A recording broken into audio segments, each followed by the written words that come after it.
COVID-19 Gave Me a Gift, written and read by Celine Joseph. No one ever looks at the bright side of a pandemic. It's indisputable, there isn't one. People have died, thousands were laid off. Fragile healthcare systems crumbled. What's also true is that in the wake of one of Earth's most devastating years in history, many persons have reaped rewards.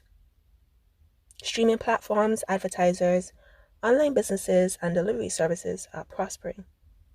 The stark contrast is that brick and mortar facilities have lost sales. Small schools have lost income, and numerous persons deemed dispensable have been laid off. But influencers and online companies are biting their tongues about how their following, views, and business have skyrocketed.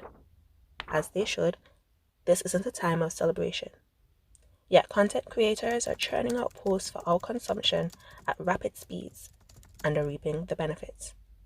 Millennials are grasping at plummeting stocks, researching diversified investments, and eyeing the real estate market, hoping to secure a home and a future.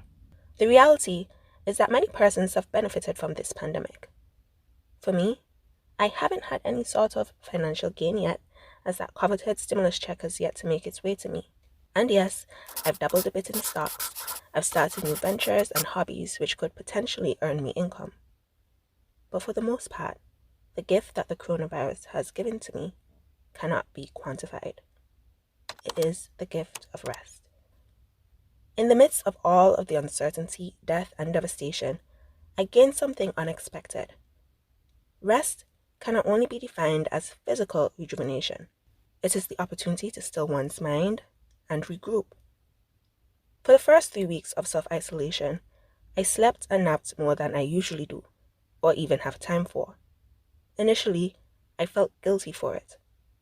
I wasn't trading cryptocurrency, uploading to YouTube twice a day, or taking advantage of Harvard's free courses. I simply slept.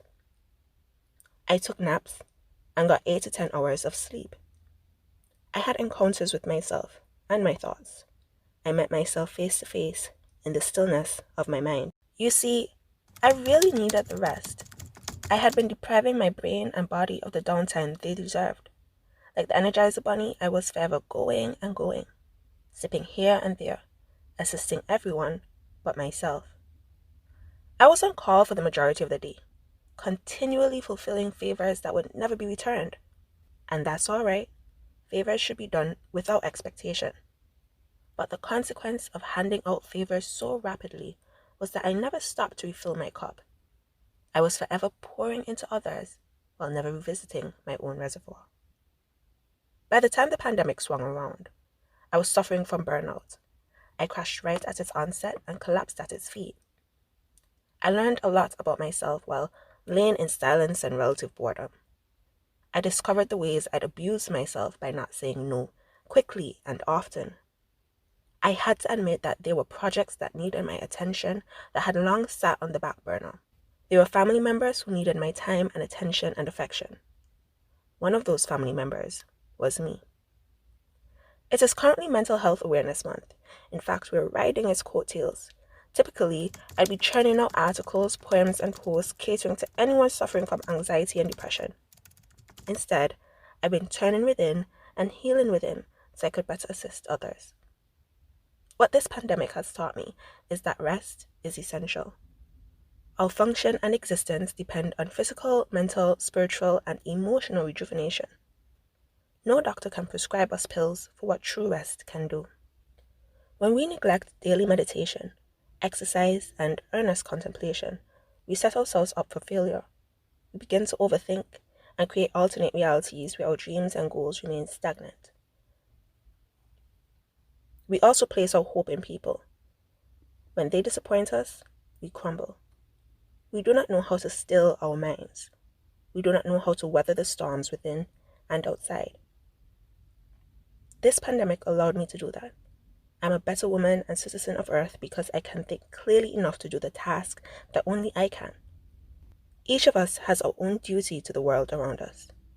Tapping into it requires us to step away from the noise and truly focus. That's what I have done, and I am forever changed. This Trojan horse, COVID-19, has turned lives upside down.